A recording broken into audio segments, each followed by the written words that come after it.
So if you start with poor building materials and those materials are inferior, and you think you're going to build something of permanence, well, you're deceiving yourself, right? But that's what people do with their lives, right? They even do it in construction.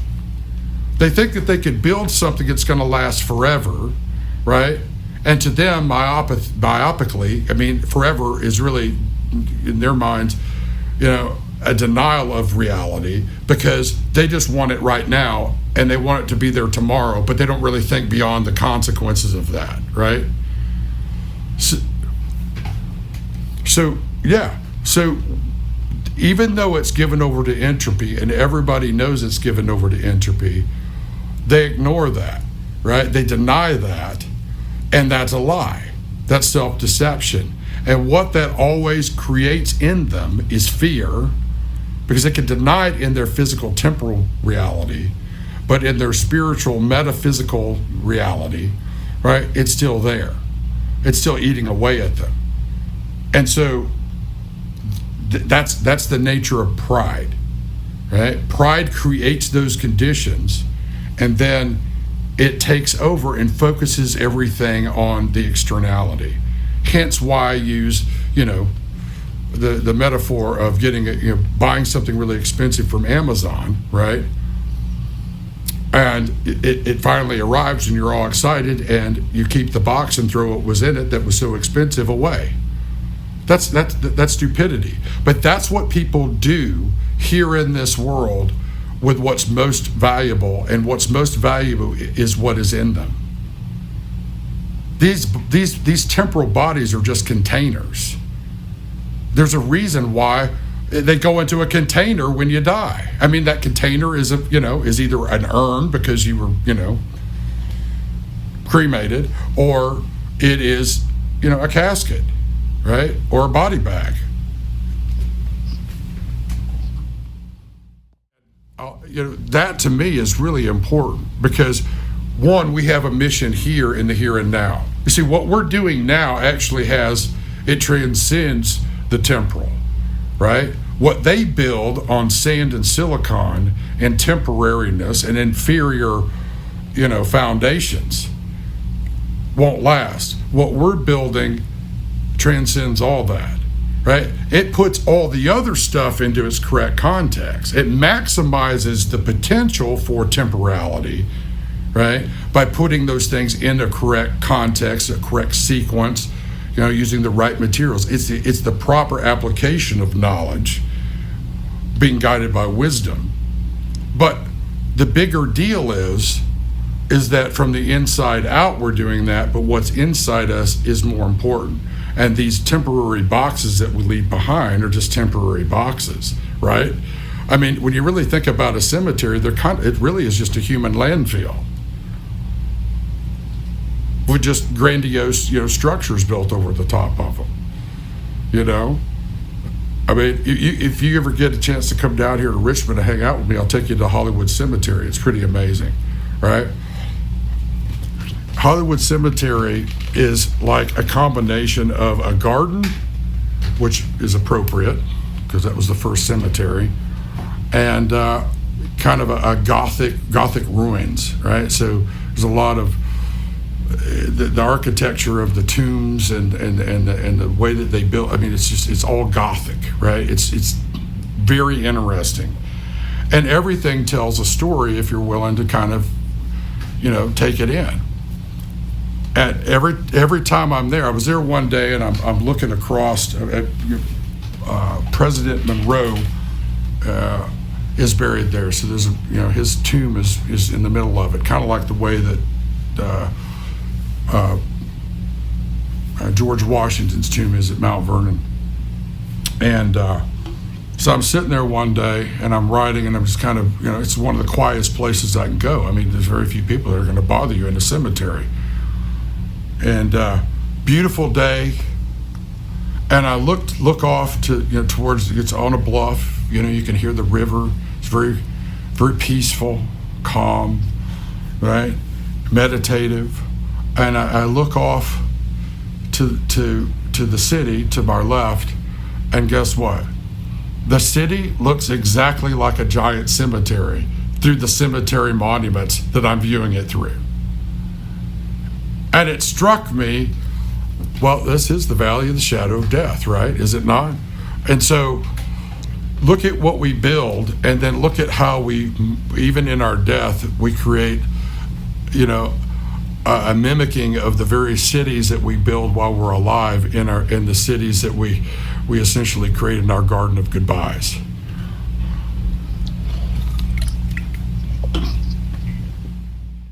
I mean, what's interesting, where the 6 foot deal came from? Got a social distancing. It came from a prior application of social distancing in the 19th century during a pandemic, an epidemic so it's actually, there's nothing new about it. And that 6 feet was an arbitrary number, right? And here's another interesting thing. You've heard the whole concept of 6 feet deep. You get buried 6 feet deep, right? That also happened during a pandemic. That's where that came from. They thought that it would not, the bodies would not contaminate people who were not sick, who were not yet sick, if it was 6 feet deep. There was a number of different applications that of course, the animals are one thing, right? Because the animals dig it up, they then become infectors, right? And the super spreaders, and then of course they infect people. So it's a combination of things. But that's one of the reasons why, that's where that came from. So here's the interesting thing when people talk about like the mark of the beast and all that crazy stuff, right? So you're born into a box, a temporal box, just like you get stuff from Amazon, right? A box has 6 sides, right? You live your life only for that temporal box, and then you die. How deep did they bury you? 6 feet deep in a 6-sided box.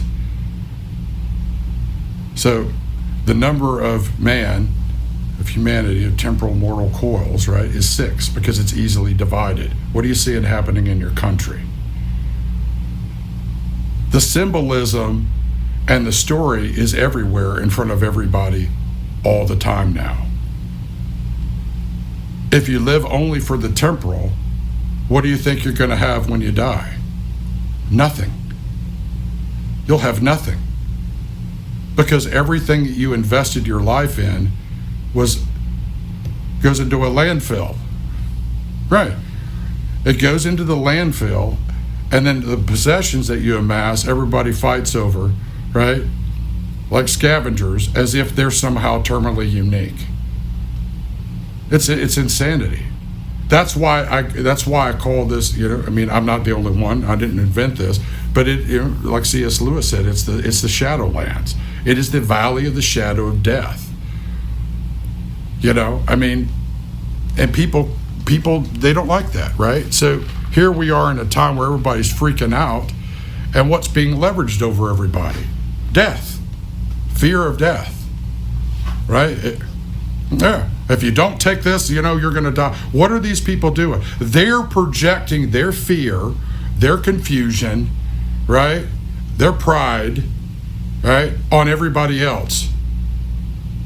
Now, what does that tell you about the people that are doing that? What have they chosen? Have they chosen a way of truth? No, because you weren't given a spirit of fear nor confusion, but a peace, love, power, and a sound mind. Well, it is. But there's different kinds of power, right? So think about it. This is a shadow world. If you kind of imagine the temporal world as being a photographic negative, right? The photographic negative isn't the real thing. It's the shadow it's the inverse of the real thing. But you see, this realm operates and all the systems thereof operate as if this is the end all be all, right? That's why it's a domination system. It forces people into that mindset. And you're right. I mean, it is not about what you have. It's about what space it occupies in your heart, soul, mind, and actions. How that interplay plays out and ripples out in cascade effects to affect other people.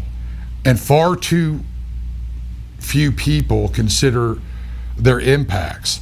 But there are people that are extremely wealthy, right, have done really well, but they're not consumed by it, right? It's not about the wealth. It's about that in fact, anything, it's a weight on them because they want to be good stewards of it and they want to do good by it, right? They have wisdom. And so they try to take those material blessings, right, realizing that they're still temporal, right? But they can use those to actually impact things for good in an infinite, more eternal kind of impact, right, beyond the temporal. But for most people, and there are people like that, for most people, wealth is actually the opposite, right? It basically helps them purchase more deniability of their predicament.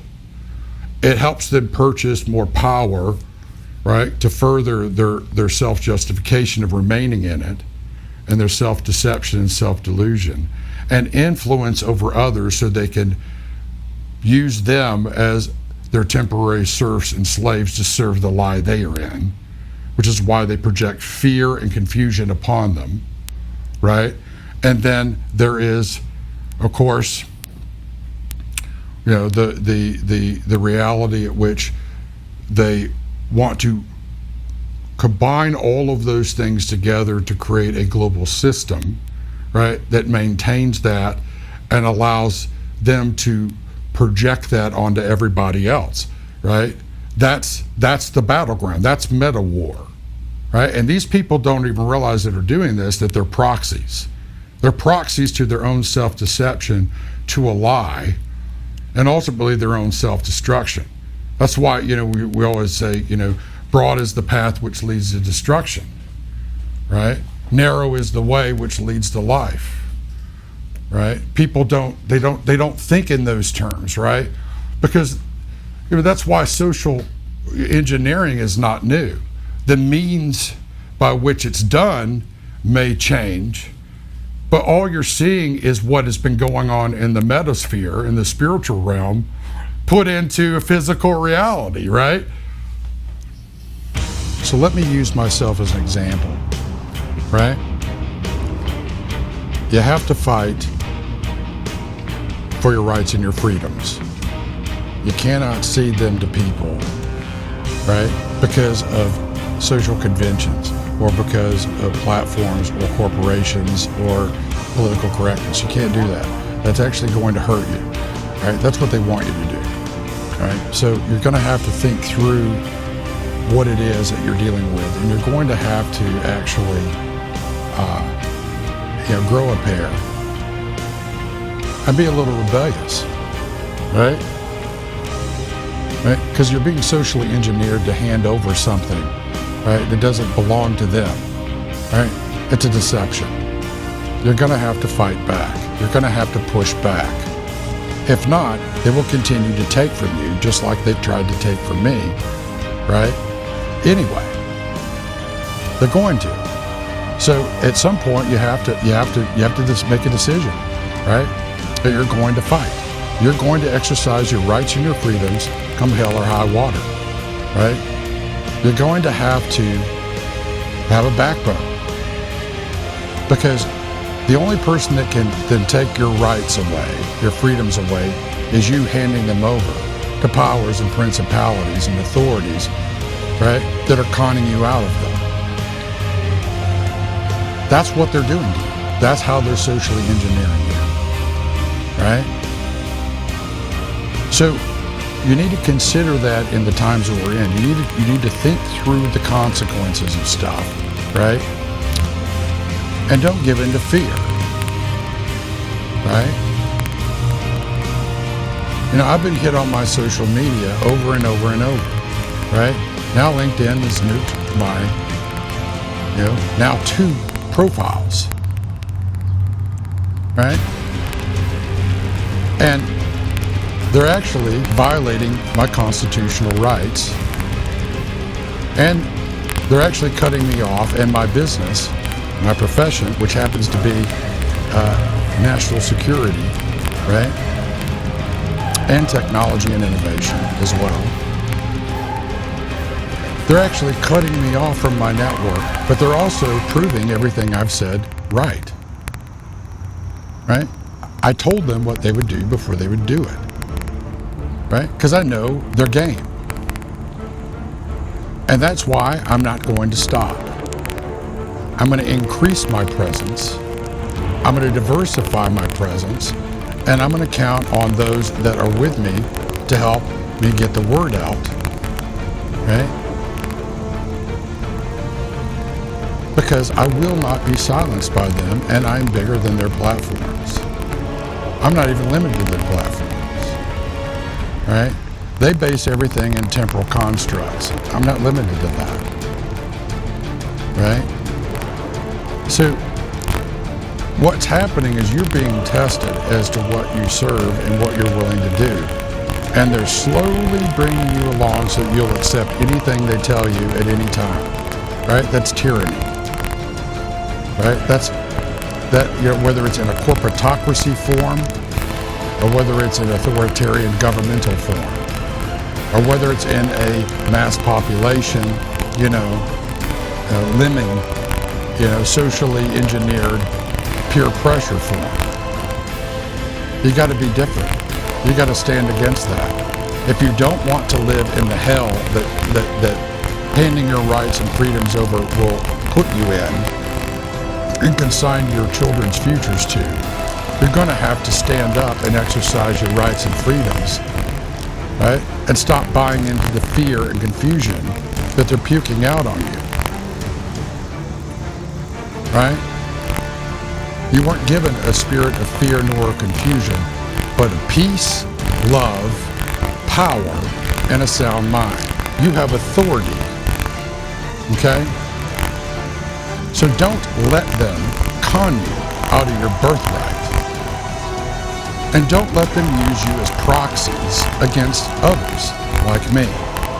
Instead, stand up with us, right? Exercise your rights and freedoms, be respectful, but also be brutally honest, right?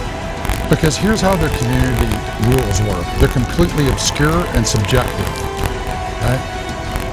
So they leave the right this is how their lawyers wrote this stuff, right? They leave the right to completely at any time polymorphically determine whatever they want to hit you with. It's completely arbitrary, right? They're playing a game with you. And that game ultimately is exposing them. But don't play into it and hand over your freedoms, your rights, your liberties to them, right? Because the moment that you do that, the moment that you cow down to them, is the moment that you have become compromised by them. And they will only become more harsh and abusive towards you and controlling of you. Now think through that. Think about what I'm trying to tell you. Right? You see, they base all their power, right? All their influence, all their control upon temporal things, temporal means, and clever machinations and intrigues. But it's a deception, right? They have to con you into giving them power. They have to con you into playing along with their machinations and intrigues, right? They have to deceive you into being complicit and remaining complacent while they continue to devour you and make merchandise out of you. You're under no obligation to bend the knee to that. In fact, I would say that it's the opposite. If you have any responsibility and obligation, it is to actually stand against that. Do not hand over things to these people. They're corrupt and they've prostituted everything. Right? They, above all people, are pitiful because they are the ones that actually are the most enslaved by their own pride, fear, and confusion. And they want to leverage you to project it onto you like a movie screen, because they're in denial of it within themselves, but they have nowhere else with it to go. So stand against it. Instead of being a movie screen, be a mirror. Put the mirror up and show them what they're doing and who they are, and expose them. You have the authority and power to do that. You have the rights to do that. Whether it's a corporation or individuals or even people in the government that are trying to apostatize, right, your rights, your freedoms, and your liberty. Don't buy into the political correctness madness. They will never stop until they are stopped, and everybody stops them by standing up. It is time to stand up. If you don't want to have, gun battles in your streets and the country to fall to pieces, you're going to have to actually exercise your rights, your freedoms, and your liberties, right? You're going to have to be bold. You're going to have to be courageous, right? I'm not giving mine up for anybody here, right? So it's important for you to understand that, in the context of where we're at, we're going to have to actually be real about things. We're going to have to stand up for things, and we're going to have to look out for others, right? So I want you to contemplate that. I want you to think about that while we're talking about this, right? I'm an example to you as to why it is it's important to be who you are and to be straight up about things in all truth and love, that justice and mercy, right, might be possible and accomplished from humble and contrite hearts, right? Their threats, their accusations, their slander is revealing their weakness, right? It's meant to deceive you into thinking that you're the ones that are weak, that you are the ones that don't have any options, but it's actually the opposite. They are, right? Because if they were truly strong, they were truly, secure within what it is that they're doing and what they're saying, they wouldn't say it in the first place, right? They're the ones projecting their fear, their terror, their confusion, right, onto you. They want you to be their beasts of burden. And you don't have to do that, right? You don't have to accept that from them. They're responsible for carrying their own load, especially when they deny that they have it to carry. You're not under any obligation to carry it for them. So consider that, right? Because as it is with you, so too it is for this nation and all the nations. And remember, I told you exactly what they would do. And you're seeing them prove me right every single day, right? So join me in standing against them.